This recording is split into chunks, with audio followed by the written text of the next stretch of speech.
time. And I think that's another thing that, that stresses with the standard of excellence is that, you can't show up to the job site and expect to be handed, the reins to the entire company. You say, hey, you may have all your stuff together, but you absolutely have to show up to work on time. You have to be here every single day, and you have to show your brothers that you're going to be a brother, and that you're not just here for a job. Absolutely. That's very well put. I like that. I really do like that. That kind of stuff gets me going. And like a lot of guys, as you know, people listen to this who don't know me don't know, but I've kind of got a rap for being Mr. Motivational, right? And when I say stuff like that, Frankie's the first one to shoot me down, but he means it in a good way. I like it. But I learned how to be a student, and some people are raised in a strict household or they were taught by someone. No one taught me, and that's why I was a big piece of shit when I was 18. But through my life experiences, I learned life lessons later in life, and I'm excited about them because I learned them so later in life. So I appreciate like the simple stuff. Experts, boxers, expert journeymen, expert anything are doing the basics, but at a very high level. And Absolutely, man. It's stress that, just simple things with all sports. You look at baseball. How many times were you told, or if you played baseball as a kid, or how many times do you hear keep your eye on the ball? Like, how simple of a rule is it to just keep your eye on the ball? You think that, like, okay, I have to absolutely keep my eye on the ball, of course, because it's baseball. I don't want to get hit. It's the same thing with the keep job site. talking. Yeah. It's the same thing with the job site, man. Show up on time. You think it's basic information that you should know to show up on time, but you have to be told it because these basics have to be reiterated. Guys playing football, keep your pads up, keep your pads up, keep your pads up. They don't say the same basic thing over and over again for just for absolutely no reason. It's stressed because they are basics, and they need to be reminded that this is your foundation. You may get told 15,000 things after that, but the foundation is show up to work hard, be there every day. Hell yeah. You just had it right there. That's exactly what I'm talking about. And that's what I get excited about when I see something. Like when I see a journeyman just lay out something on the floor and then it goes in beautifully, like I just appreciate that. Like you're a badass, and if you're talking to a real badass journeyman in that situation, they're like, dude, it's easy. You can do it. And it's like, shut up, dude. That would take me a whole day to do, and you just knocked it out before lunch. And Yeah. it's just badass. I appreciate that kind of stuff. Yeah.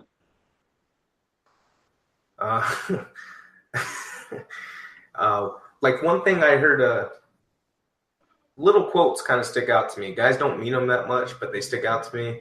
And I'm going to ask you after I say this, but Sean Beanfang was chewing our ass one time. Not chewing our ass, actually. This is actually a motivational one he was giving us. And he said, you know what, you need to show up to work every day and try to prove that you're qualified for the job you're working. And that still sticks to me. Like, as you're an apprentice and you start learning more skills and you start applying it, I like to remind myself of that quote every now and then. Yeah, man. Because what's like the most profound? I was just going to ask you, what's the most? It's one similar to that. I'm sure somebody else has repeated it, but it's from a football player that I've heard from most recently, J.J. Watt. It's something like success is not owned. It's leased or it's rented, and rent is due every single day. I mean, basically the premise is like, you gave me goosebumps. I've heard that before, but you gave me goosebumps. Yeah, I mean, the premise is like, yeah, you may be the most ultra badass dude, but you have to prove it every single day, because the second that you go into work and you aren't a badass, then you're not a badass. Then that's it. Then you're no longer Mr. Badass. You're no longer the best journeyman on the job because you went into work and you did not prove it. That's the first step leading to extinction. What they're talking about is that complacency. Mm-hmm. Absolutely, man. And complacency happens in everything. Just, hey, I don't need to be the best anymore. And what happens with that is you go, I don't need to be the best anymore, which means I don't need to tie off, or I don't need to be safe. I don't need to do a safe act. Or at the same time, I don't need to follow the proper procedure for putting this pipe in. So now this joint may be bad, or it's not plumb level square. All these simple things. As soon as you just exactly. As soon as you decide not to be the best in that day, the stuff you're going to put in isn't going to be good. The quality that you put in every day isn't going to be good. So, and I mean, some guys are okay with mediocrity, and that's completely fine. But I mean, We'll put it this way: I'm currently working with the Traveler out of Bakersfield, California, local 460, Robert Thomas, and his buddy Salvador Coria. And these guys are badasses, dude. And with all these dates we're trying to hit, we got a foreman, and he's not running us, but you could see him getting ramped up by these dates. But after he says what he has to say, me and him look at each other and like, hey man, look, I told him I've been taught consistency over everything. So I'm not going to stress out. I'm just going to make sure we're getting stuff done, doing it right, doing it safe until it's a whole different beast. And we'll go from there. We don't let the dates or anything hit us. We do what we know and we handle our business. And here we are 2 weeks later and the boss man is impressed with what we're doing. And it's all about just doing it right, doing it safe, being consistent. Don't try to steal any extra time from your contractor. Standard of excellence, man. If you follow the standard of excellence, the contractor is going to like you. You don't have to be you don't have to suck ass. You just come to work. If you're questioning what you need to be doing, look at the standard of excellence. Yeah. And I think we also need to understand that I mean, part of a standard of excellence for a foreman is to ride your guys' ass. You have to get on your guys, because the second that you don't, they may slack off. Even if you know that you're going to hit your dates, you got to ride ass sometimes, because that's just how job sites work.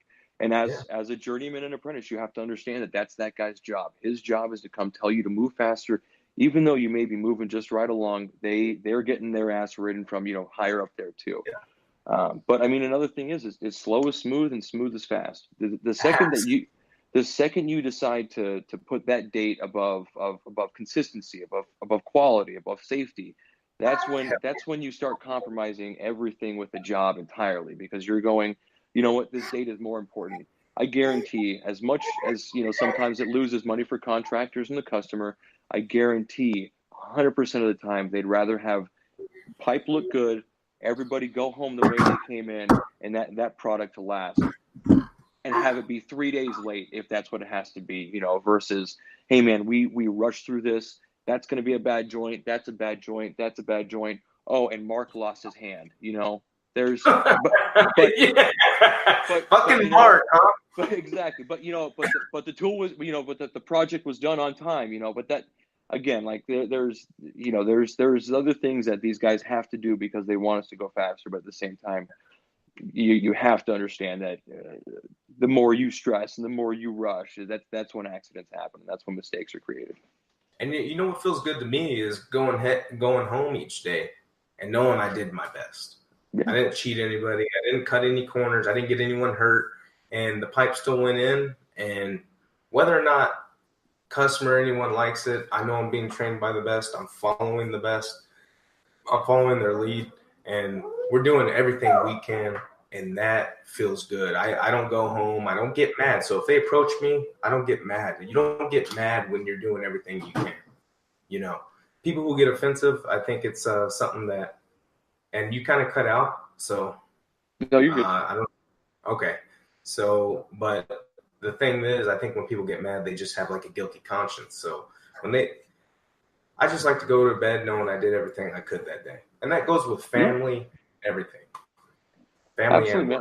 And exactly. I mean, that's just that's part of being a professional, to be honest. And these guys, I mean, there's absolutely going to be guys on the job site that are content with being average, but it's something that you have to strive for, to be better than average. Because if you're just average, then you're going to be the first guy hitting the road because no one wants to give you a job. You're going to be you may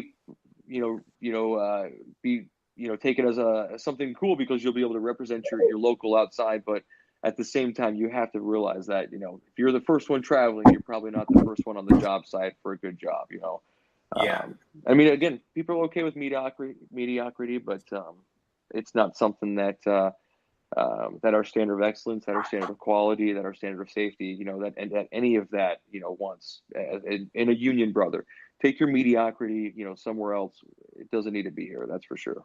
Yeah, and these guys may have presented it, but it's up to us to embody it And that's how it's going to grow. And I like it. I mean, I went straight up to the travelers out of California and I gave them one of those stickers. I took a few extra and I was like, hey, man, this is what it was about. And they were real interested. And they were talking about how much they liked it. And they were introducing it over in their local. And that's a beautiful thing. I got a guy out of California who knows what we're doing. You know, there's a universal code within the UA. That's just, it's blowing my mind. It's the first time really working close with the traveler and being able to connect with him on every level and them being union strong and showing me, dropping knowledge on me. And that, hey, how you doing? Oh, one thing I wanted to ask you, I'm going to switch gears on you here. So going into our third year, we're going to be third years, and we got a lot of first years and applicants coming in to be first years. They may see this. What's something you can tell to these guys who are coming in? Maybe they're hearing some negative rumblings. Maybe they're, you know what kind of stuff you'd hear as a first year. What advice, like one solid piece of advice without being too long-winded and going back and forth. What's one solid piece of advice you'd give them? Tone it out and put your head down, man. I mean, at the end of the day, and this isn't to diminish, anybody, because, we're all brothers. But at the end of the day, you're a first-year apprentice. You may be upset with the job. You may be upset with how things are going. You may not like your foreman, your journeyman, anybody else in front of you. But you got to put your head down and just stay the line. It's not easy to do either. There were plenty of times when I was a first year that, I stepped out of line, or I, at least, in my opinion, I stepped out of line, and you have to take a step back, and somebody around you usually says, hey man, you're out of line, or you're not doing the right thing right now. So, and no one wants to hear that, but I've heard it myself. Yeah, absolutely, man. And that's not the greatest thing to hear. And, that doesn't mean that you stood up in front of the hall and called the president a bastard, or anything like that. But that just means that, you spoke out of turn in the morning, or, in a meeting, you were joking around a little bit too much. So sometimes you got to be roped in and get pulled back in. But I would say the one thing to avoid, any sort of, I don't know, bringing you down or any sort of public embarrassment is just keep your head down and just stay on the line, man. Yeah. And just to elaborate on that, I'm not going to give any salt. I like what you said is the professionalism, and just when you're on the job, keeping your head down, just understand that the customer can see you and the general contractor can see you and everyone who doesn't like unions can see you. And all they need is a little bit to go against us. So just remember, when you're walking around, you're goofing around, that eyes are on you. And that's just one of those things. You're not representing just your company, you're also representing the hall. And you make 100 first impressions, at least 100 first impressions every single day, especially at a big job site. You're gonna meet 100 to 200 people, even if you don't meet them and you don't say a single word to them. They're gonna look at you. You're gonna look at them. They're gonna see you working. You're gonna see them working. Anything. You're 100, more than 100 first impressions every single day. Absolutely. And I want to share this story. I was out at the ballpark, and I had Robert Lamper's nephew, Christian, with me. And he's just been on as a first-year apprentice for maybe a month. And they have a bunch of trades out there. It's the Milwaukee Brewers Stadium. And they're going to come and look at the progress of the stadium. So they grabbed 2 of each of the trades to sweep. And me and Christian got chosen. And my mindset was like, I'm going to outwork every last one of these guys. Union, non-union trades, I'm going to be the best guy sweeping, because that's my mentality. Mm-hmm. And then straight out the gate, they tell us where we're going. I grab this, like that green stuff that they use in the weld lab now to sweep everything up. Room, and I'm the first one out the door, and then Christian kind of catches up, and he's teasing, half-fast teasing. He's a real good dude. And he's like, suck ass. And I go, listen. And I kind of gave him the lowdown look, man. They don't see me. They don't see JBH. They see the 469. I'm about to outwork every last one of these motherfuckers. And it broke all their spirits, because as the guys, none of them wanted to be there. Hell, I didn't want to be there, but they couldn't tell because of my attitude. As they're kind of shuffling past, I'm damn near running past them, sweeping the floor. And sure enough, by the time the general contractor came to dismiss us, it was only me and Christian left. Everyone just disappeared. Swept that whole floor, and I don't care if it was by myself, because when he came back, it's a little win, it's a battle, but it's little shit like that. And Christian got it. He got it. Like, he understood where I was coming from. and we're sitting there kicking ass and representing the 469, and that felt good. Even as though it was a little one, it felt good, man.